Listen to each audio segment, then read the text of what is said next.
Hello, everyone. On the 21st of January, there's going to be a new moon in Aquarius on fixed star Altair, which is the alpha star of the eagle, the celestial eagle. New moons are always about new beginnings, fresh starts, commencement.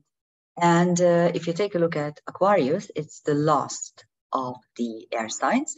The whole series of air signs is about thought processes, cerebral, mental processes, thinking, liaising, making contacts, and it reaches its peak in Aquarius. Because if you take a look at the three air signs, in Gemini, we are gathering information. In Libra, we are reaching out and are trying to make partnerships. And in Aquarius, we are creating theories, sometimes life-altering theories and sometimes life-preserving theories. And at the same time, saying, of course, that, or noting that this is a very important process. At the same time, whenever mankind has reached at a theory, if it has been very, very rigid, it immediately becomes some sort of dogma. Let's use this word, although this is a religious word, but we can use it also in science. And don't think that science is omniscient and omnipotent, because it's not. If you take a look at the last 1,000 years of science, you will note that many, many times it has changed. It went into cul-de-sacs. It arrived at very disturbing theories. And let's not forget that in the scientific world, whoever pays wants some sort of results and expects you to deliver some results.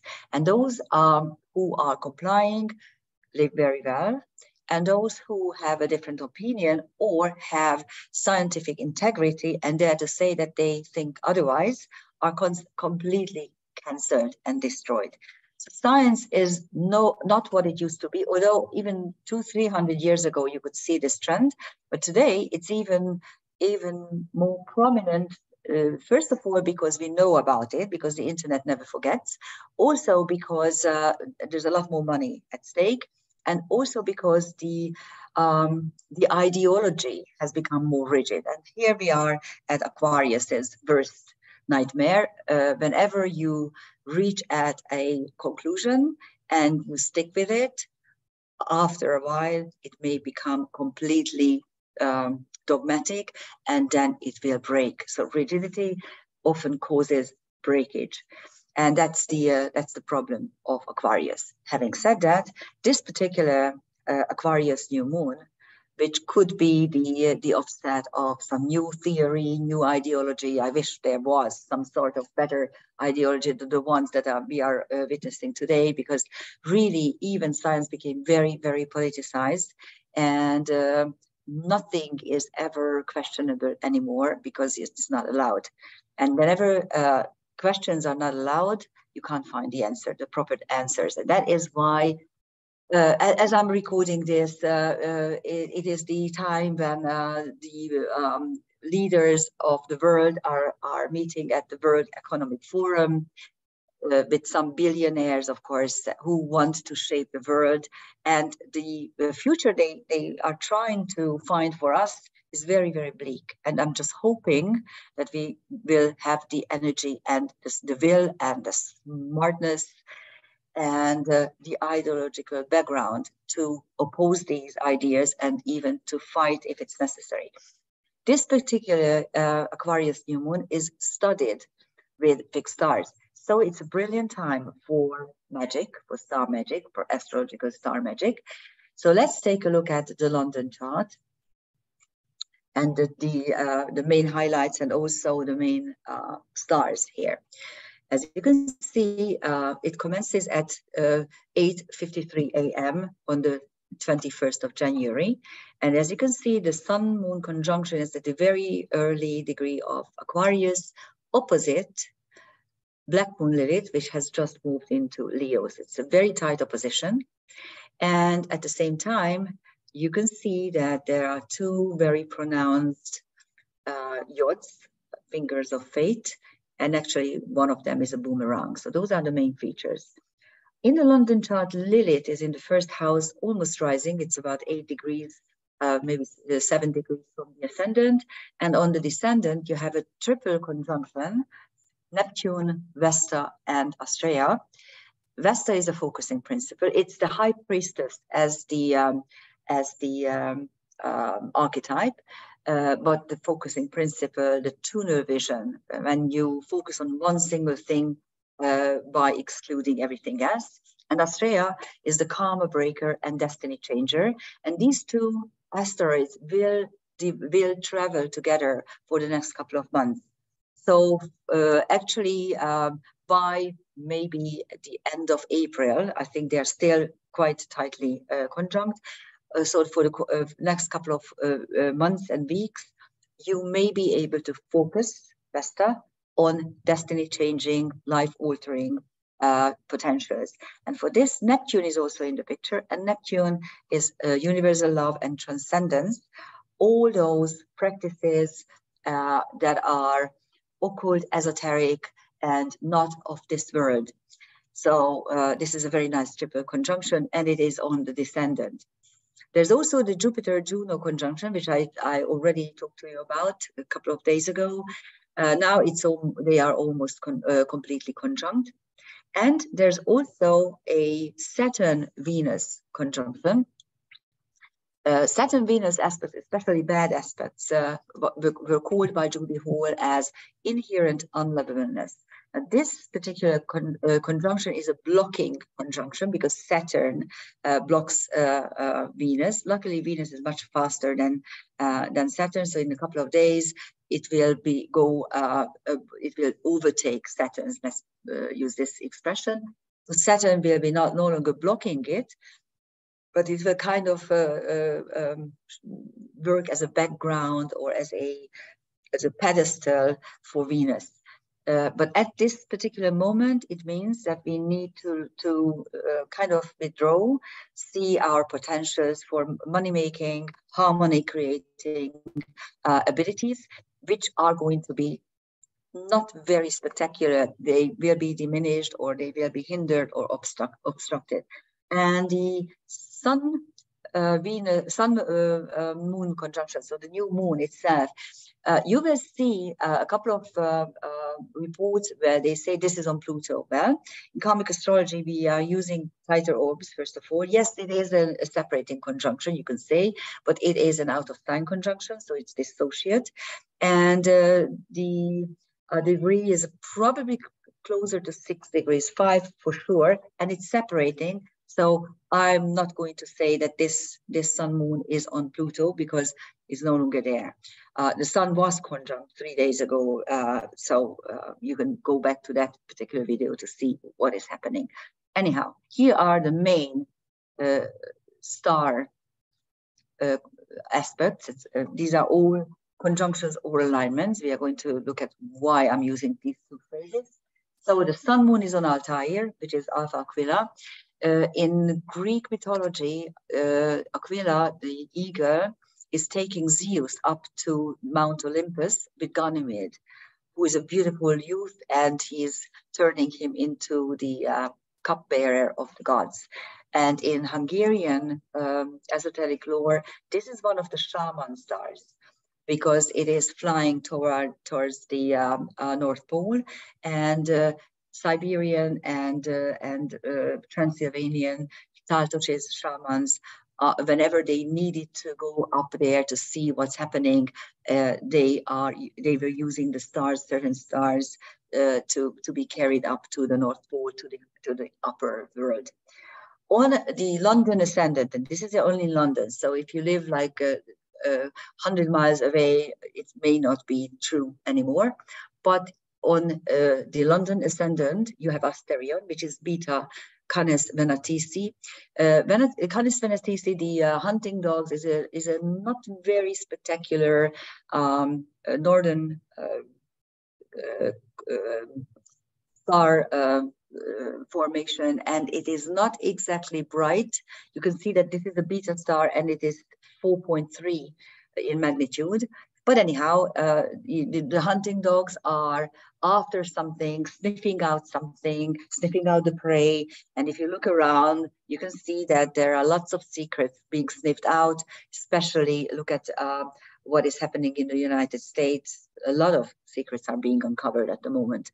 It's just fascinating. Anyhow, in Mercury is on Phasties, and Phasties is M22 nebula in the constellation Sagittarius, and it is the eye of the celestial archer.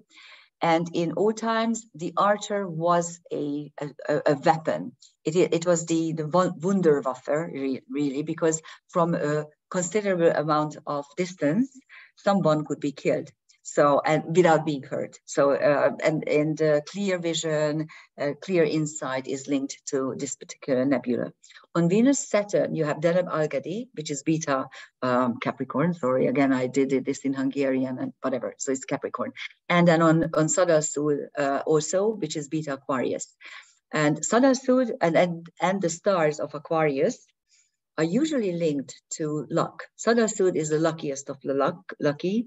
And Deneb Algadi is the foot of the of Capricorn. Steadiness, strength, stamina are linked to it. This is where we learn it. So Saturn, well, Saturn is the ruler, of course, of Capricorn, and you have a Capricorn star here with Saturn. So it's very Capricornian in two ways as well. On Mars, you can see Ayin, which is Epsilon Taurus. The whole constellation of Taurus is about how we are creating harmony, well-being, what sort of creation techniques are we going to use to make our human life nicer and better. And on Uranus, and of course on Mars, it means that this is what we can do with our will. On Uranus, you have still Menkar and Almach. Menkar is the alpha star of Cetus, the celestial whale, and it is at a liminal space between the constellations Taurus and Aries. And the idea of liminal space was invented or described by Bernadette Brady, who said that this is some sort of hiatus where one constellation ends and the other hasn't started yet. And there are a couple of degrees where the constellation underneath the ecliptic is overtaking. And she called Menkar the stair of the veil, where the things of the subconscious are emerging. And yes, you can actually experience this again in the space-time. And Almach in Hebrew means a virgin. And of course, this is one of the stars, the gamma stars of Andromeda. So it is linked to the Andromeda, Cassiopeia, Cepheus, Perseus mythology. On Neptune, you have Markab, which is Alpha Pegasus, again linked to this particular mythology, and it represents the ideas that are springing out of your head, so your bright ideas. On Chiron, you have Alderamin, again, protagonist of the Andromeda Cassiopeia myth. He is the old king of Ethiopia who doesn't know what to do, how to save his own land, his own people, and is willing to sacrifice his own daughter to be able to reach it. And bonus of bonuses, on Pallas Athena, you have Sirius, Alpha Canis Major, so the dog star, the scorcher. It is the brightest star in the sky. The Egyptian called it the scorcher, and it is a sacred energy. It links to anything sacred and anything very, very creative and very beautiful. So this is what we have. So it's really brilliant. So if you know how to perform a star magic, you have a number of choices. This is what I wanted to show you. Why do we use the words when we see a conjunction in the longitude with stars? We rather use the word aligned. And this is again something that Bernadette Brady suggested way back, maybe in 2006. You can find her article in the archives of Starlight magazine. Unfortunately, she stopped publishing those. Those were really brilliant. She's a brilliant writer and researcher, and of course, a brilliant astrologer. And she suggested the word aligned instead of conjunction, simply because these stars are everywhere. They are not only ecliptic. If you can see, here is Alderamin, which is conjunct Chiron, but of course it's not conjunct. It can't be conjunct because this is a northern star. It is actually a circumpolar star. It never sets, and it's nowhere near the ecliptic. And even Markab Alpha Pegasus is quite above anything that we can be conjunct with. Here in this particular region, only Deneb Algadi and Facies are truly conjunct, whatever they are being touched by. But even Sadal Sud and Altai are far more above the conjunction, so that we can't really use it. And here you can see other aspects as well. First of all, take a look at Pallas Athena, how far away it is. This is completely out of bounds, but we never delineate it as out of bounds whenever an asteroid or a centaur is out of bounds, because it's their natural behavior. Many times they are out of bounds. They crisscross and are not on the ecliptic most of the time. When they are, that's the exception, really, especially with some of the centaurs. And at the moment, Pallas Athena is really at like 28 degrees in declination, so it's quite far away, almost 30 degrees really. And you can see that Ayin is on the ecliptic. This is the star of the constellation Taurus, but Mars is out of bounds. It's above the ecliptic. And if you look at Uranus, this is Menkar, so this is the liminal space where the constellation Cetus is staring upwards, and anything hidden in the unconscious is coming into light. And then here's Almach, the maiden. And again, Menkar and Almach are of the same degree, astrological degree, longitude, but they are at widely different portions of the sky. So they are not, of course, it can't be conjunct anything there. So keep in mind, if you want to work with stars, you need to do two things. First, you have to realize that stars are not on the ecliptic. Maybe I should put this back, hold on, so you can study it. Stars most of the time are not on the ecliptic. And of course, they are also not in the solar system. They are out there in the universe. They are everywhere in the sky. They are impossibly far away worlds. And if you look at the traditional delineation, they usually are linked to planetary combinations. And most of them have a very, very, very bad description. And here in karmic astrology, we say a couple of things differently. First of all, we say that stars cannot bring anything bad. Bad things are not linked to stars, because anything bad is human, unfortunately, and such a celestial phenomenon that is not part of the solar system and not part of the human experience cannot be bad. Not in the sense that we are trying to understand them. That's number one. Number two, these are impossibly far away worlds. They are everywhere. And this is where the incarnating soul, the human soul, which is like a light shaft, which is an energy entity, can also go. So it can how should I say this? It can incarnate into these worlds without a physical body. These are higher dimensional worlds, where the soul goes for two main reasons. Number one, to get some sort of briefing about a next lifetime, which is going to be very difficult, and you need to accomplish a couple of things or need to be equipped with certain behavior patterns, knowledge, experiences in order to cope. Or after a particularly difficult incarnation, we go there to heal. Whenever you have a wound, whenever you something really bad or terrible happens to you, it can develop into two ways. You can actually develop it into a phobia. especially when you strengthen it all the time, when you keep experiencing the same, when you keep accumulating the same experience, it very often becomes a phobia. And then when once it is a phobia, it's very difficult to deal with it. I myself have I'm very claustrophobic, and I can't actually travel in an elevator. When I was a child, whenever I visited my mother at her workplace, it was a 7-story building. She was on the top, and I hated it because every time I entered the elevator, it would stop. And sometimes they had to take me out of it. I was, I don't know, 10 years old or something like that. Yes, of course, I reinforced my claustrophobia when I was a young child.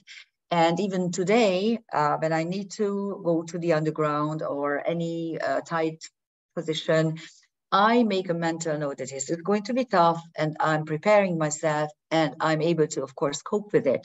But whenever I see anything that is out of the ordinary, or when it happens spontaneously, I have a problem with it still. And I worked on this for the last 40 years at least. Anyhow, so the second reason why we go to these fixed stars is to get rid of these phobias and to turn them into special traits, because that's the other potential when you have a karmic wound, to turn it into something special. You know, there's this saying that whatever doesn't kill you makes you stronger.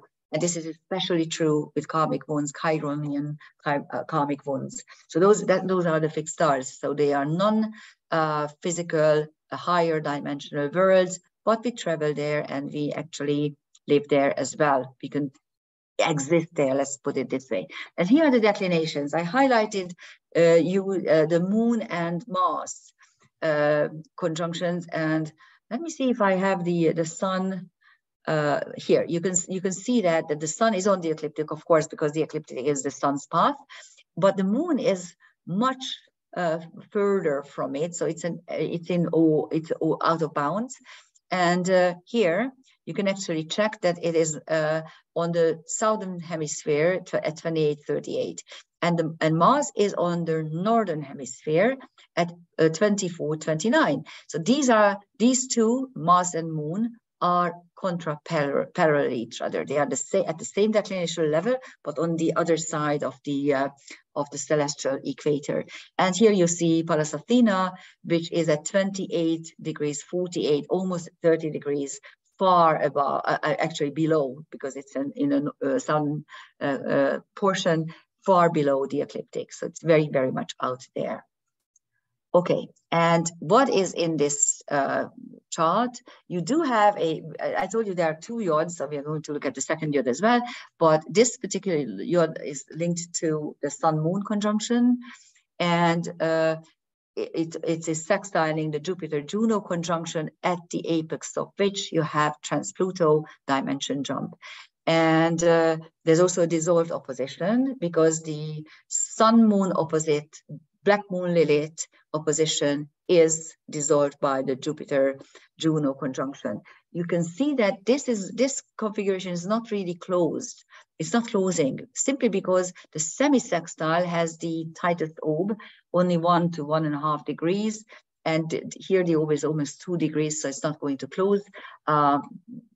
This is like I don't know, it's like a beak, like a bird's beak opening and kind of swallowing you. Anyhow, here are the transcendental celestial objects. On the Sun Moon, you have a number of asteroids, quite spectacularly. 2 Hungarian linked asteroids are there as well. Hunia, which is, of course, the ancestors of Hungarians are the Huns. And again, it's so amazing for me to see how badly Attila the Hun is being treated by historians. It's ridiculous. It's really ridiculous. So once I will tell you stories about Attila and why this bad thing is happening. As I'm recording this, I'm also checking the Financial Times, the New York Times, the Washington Post, Politico, whatever, all these left-wing liberal outlets, the legacy media. And it's so ridiculous because they have a bad article about Hungary at least once a day, or at least 2, 3 sometimes. And it's so ridiculous because come to Hungary and experience yourself. This is a wonderful country. Okay, we are very kind and nice people. We love you guys if you travel here, and you will see that this is not the land of the damned, but actually a very, very nice country, a very democratic country. And there's no homophobia and no narcissism. It's ridiculous. But this has been going on for 1,500 years, and there's a reason why. And I am preparing myself to make a video, but I'm really afraid that if I come out with this, I'm going to be banned from YouTube. So I'm hesitating. That's why I'm not talking about it. But research it, and you will. You know what? Come to Hungary, and you will see for yourself. But anyhow, this Sun-Moon conjunction is on Hunnia and Hungaria. So for us, it is spectacularly important. Pluto, who is the first of the fates, who is creating the threads for your life, when you tell her what you want to accomplish. Adonis, the beautiful youth who is loved by both Venus and Persephone, and then Zeus grants grants the goddesses 1/3 of each from his year, and then the third portion he can keep for himself. So it's a fascinating story how Zeus is kind of to give him this relief. And then Pythagoras, who was not just a Greek mathematician, but he is also the father of numerology. We still work, at least in my school where I teach, we work with the Pythagorean numerology system. And of course, Altair, which I already showed you. On the Jupiter-Juno conjunction, you have two Egyptian figures, Horemheb, who was the general. First of all, he was born a slave. He was very, very capable. So he elevated in the army and became the general for Tutankhamun. And then after his death, he became the pharaoh himself. And Hatshepsut is the first and only documented female pharaoh. That's on Jupiter and Juno, quite fascinating. And on the Black Moon Lilith, you have Silurus, which is a centaur. Silurus is the most beautiful of the centaurs. He's very handsome, and he strives to become something better and more, and educates himself, and loves arts and sciences, and tries to elevate his position from the half human, half animal centaurs. And this centaur represents the drive that I want to exceed my limits. I want to be better myself. I want to become more nicer, better, more learned, more experienced than what my you would be. And of course, the karmic wounds that are linked to this process. There's another boomerang, which is actually the second finger of fate, which is a boomerang, as I promised you. And this one is actually there's a anchor point where the yod is linked to the angel wing portion of it, and there's the apex. The apex is Lilith, the asteroid Lilith, which is revolt against injustice. In the upcoming 2-3 weeks, you will see a lot of revolts. Opposite it is the Neptune, Vesta, Astrea triple conjunction, which I already delineated, so I'm not going to talk about it. Aries, drastically altered outward circumstances, and on the other side, you have Saturn and Venus, the blocking conjunction of Saturn to Venus. So this clearly shows that people will be very much fed up with the dishonesty, the smoke screens, and the hardships that the powers that be, the world leader, the completely incompetent, dishonest, lying, thieving world leaders are trying to push us towards. And if you take a look at the transcendental celestial objects, again, I did highlight the fixed stars as well, but we already talked about them, so I'm not going to even mention it, but they are here. On the Saturn, Venus, you have Aristoteles, Nike, which is the goddess of euphoria, of winning. So when you are winning, you are euphoric, and that's Nike. And of course, of course, Aristotle is a thinker, a philosopher. Cerberus, who is the guarder of the underworld, and whenever Cerberus is there, there's always a secret involved, and so we have this again, this double energy of a lid. Of something not quite relevant, not quite coming to the surface. But the whole idea of this new moon is about getting knowledge and forming new ideas and new theories, but there's still something that is being guarded and we won't be able to understand and know yet. And of course, the two fixed stars, which I already talked to you about. And on the triple conjunction, besides Markup, Alpha Pegasus, you have Hermes, who is the guardian of magic and alchemy. And so we are being guarded, so we could actually use this energy for a little star magic. Hannibal, who was also a general, so you have a couple of generals in this planetary picture. Okiro, who was the daughter of Chiron and Chariklo, and she inherited both her parents' great abilities, but constantly blurted out secrets and things that she wasn't supposed to. And so she was constantly being punished.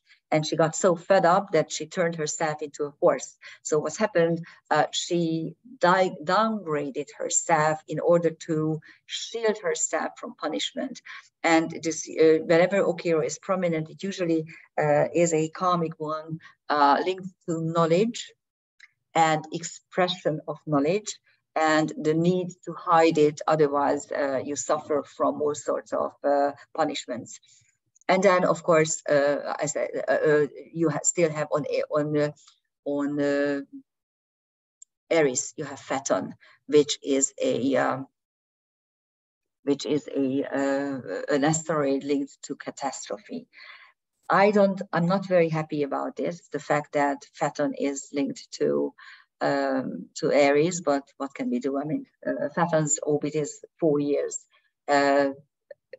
Aries' orbit is about 500 something, or close to 600 years.